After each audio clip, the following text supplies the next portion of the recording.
In the late 90s, I was living in New York City, and I had this friend, a guy called Chris. And Chris had a sister who was neck deep in the fashion world. And that was great for Chris and great for me, because we got to go to fashion shows. And who do you think we met at fashion shows? Models! Yeah, that's right. That was why it was great, you know? Oh man, it was just terrific. And Chris, he was a very good looking guy. So he got sort of like the cream of the crop, as it were. But I got seconds, but the seconds were pretty damn good, I'll tell you. So yeah, I didn't mind. You know, it was like a lot of fun. I was what, 30, 32, something like that? Man, it was like the best time of my life in that regard, right? I got far and away the most attractive women in the world, right? But it took me a while. Oh yeah, it took me a while, and it was in fact Chris who told me how to do it. Like I said, Chris was a very good looking guy, and he was a very smooth operator. He got trim wherever he looked, he could pick it up, just like that. Good on him, right? And I was like, how the hell does he do it, right? And one time we're shooting the breeze and talking about it, and we were watching, I remember we were watching a basketball game. We didn't even like basketball, rather. And we're watching it, and we're talking about it, and he said something so simple. He said, you know, all you have to do is treat a girl like a nerd. Those were the wisest words I ever heard. Treat a girl like a nerd. And, you know, at first I was like, what do you mean? What do you mean? And then I started thinking to myself, you know, when I deal with guys that I think are nerdy or spastic or just kind of pathetic, right? How do I treat them? I treat them with a kind of, not contempt, but a kind of condescension. A kind of condescension and kind of like dismissal, and not really paying attention to what they have to say. And what happens? Those guys become extra solicitous. Those nerds, and because of the way I treat them, they sort of like start jumping through hoops to be my friend, to get in my good graces. And, you know, it's an obvious thing that every guy knows this, you know? Every guy knows more or less where he stands in the hierarchy. And every guy knows that, you know, the guy's lower, like 2 or 3 rungs below. Yeah, if you sort of like dismiss them, they'll like just like start jumping through hoops and start talking to you and trying to get your approval. Yeah, it's perfectly normal. Okay, I mean, I'm sure you remember, like, when you were in high school. Say you were like you were senior in high school, you know, 12th grade, and some guy in the 10th grade, right? He was trying to be your friend for whatever reason. He was kind of like a dope, right?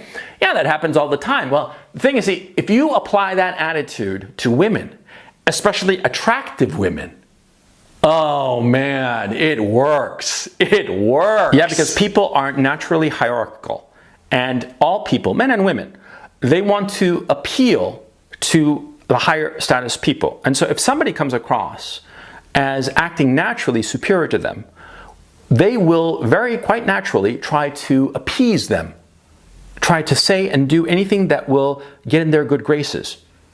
And it happens in every situation. Those guys that are claimed to be cool, what is it? What is coolness? It's basically a form of indifference that is communicating to people that they are above their social clique. That's what's going on. When a guy acts cool, he's acting in a way that obliges all those other people around him to try to chase after his good opinion. And they automatically defer to the cool guy. That's what's going on. I went through a couple of false starts, but eventually I was able to apply Chris's insight with these girls, these models. And it worked like a charm. It was shocking.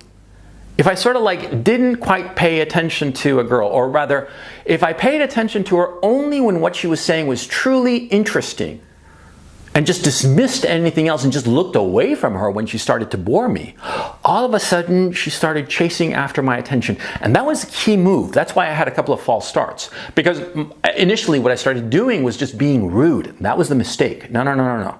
What you have to be doing rather, is focusing on those things that truly interest you when she is speaking. Not her looks. Of course, her looks are of interest to you because you want to fuck her. Yeah. But no, you don't pay attention to her looks. No, you pay attention to what she says. Or rather, you only pay attention to something that she says that you find genuinely interesting. And whenever she says anything that you find uninteresting, you look away. You look away no different than if you're talking to a nerdy guy. The nerdy guy is talking to you about like something happened, you know, something political, a bomb blew up, an earthquake, whatever. And you're like, oh, that's very interesting because you are interested, right? But when he starts talking to you about Dungeons and Dragons and some crap like that, you just turn him off. You turn him off and look away and start thinking about other stuff. And what happens? He stops talking about Dungeons and Dragons and starts talking about something else that is of interest to you, sports or motorcycles or whatever. It doesn't matter. But you see the point. You see the strategy. And it works. You only give attention to things that you find truly interesting, and you dismiss as uninteresting anything else, and you ignore a girl's looks. This is a key issue. This is the Zen koan of the whole thing, okay? You have to ignore how attractive a woman is. And this is hard. This takes a lot of mental discipline. But the funny thing is that once you achieve this trick, of just ignoring her good looks and just paying attention to her when she says something that you find interesting, just like you would with a nerd, she will sense this. She will sense that she has to work to get your approval, and she will. And that's the crazy part. It's the craziest part, and it's absolutely true. And I, for the longest time, didn't quite believe it or understand it. That's the key. I didn't understand it. But then I started observing my own behavior. And I will admit quite freely that sometimes I will come across guys who are very charismatic. They're very capable, they're just attractive. Not attractive in like I want to bang them. No, I'm not gay. But in the sense that they are very charismatic, very interesting. You want to be around them. And there are such guys, and there's nothing wrong with admitting that. And there's nothing wrong with understanding what happens to you in such circumstances. What happens is, of course, you want to get in their good graces. And you will try to say things that you think will get you in their good graces. It's a natural human thing. We've been doing this since we were like 3 years old in our pre-kindergarten class. We always want to get in good with the cool guys, the guys we think are more charismatic or interesting or whatever than us. And so we will say the things that they will find interesting, and avoid those things that we know they will find boring or stupid or silly or unimportant, because we want them to think highly of us. Once I understood that, then it was easy to apply Chris's lesson. Treat a girl like a nerd. Yeah. And don't treat her badly. I mean, you're talking to a nerd, right? A guy who's really just a nerdy guy. Are you rude to him or cruel to him? No, you're not. You treat him not with deference. No, of course not. You treat him with respect, a modicum of respect, like a baseline respect. You don't really pay attention to him, but you're not rude.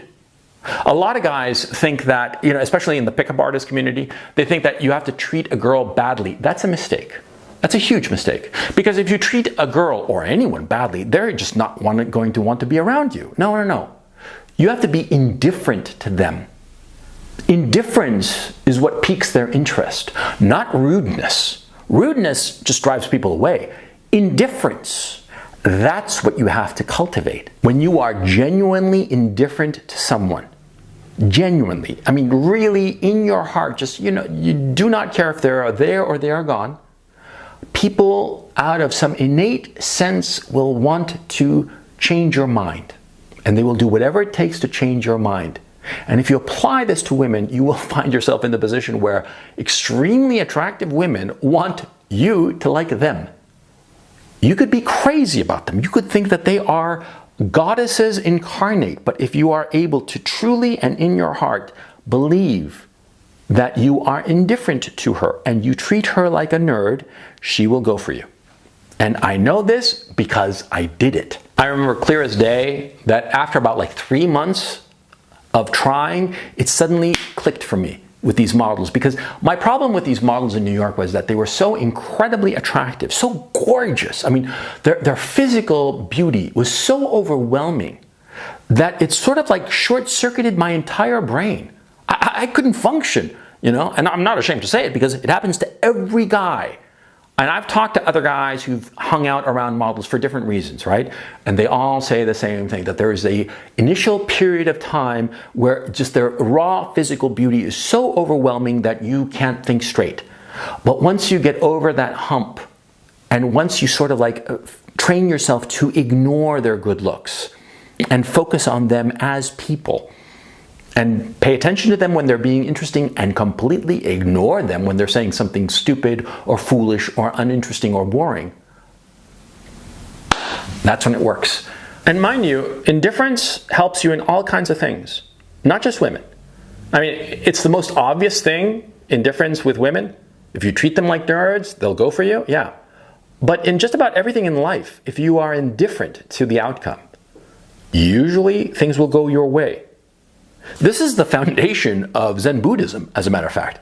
And I would suggest, if you're listening to me so far in this video, go check out a book called Zen and the Art of Archery by Eugene Herrigel. Not Zen and the Art of Motorcycle Maintenance. That was a bullshit book, just feel-good crap that you should just ignore. And they ripped off the title of Zen and the Art of Archery. Eugene Herrigel. He was a German philosophy professor between the two world wars who taught in Japan and learned Zen Buddhism. And he learned the power of indifference. I am telling you right now, you learn indifference, you learn to treat women like nerds. You learn to treat everyone like a nerd. You learn true indifference, and you can master the world. Believe it.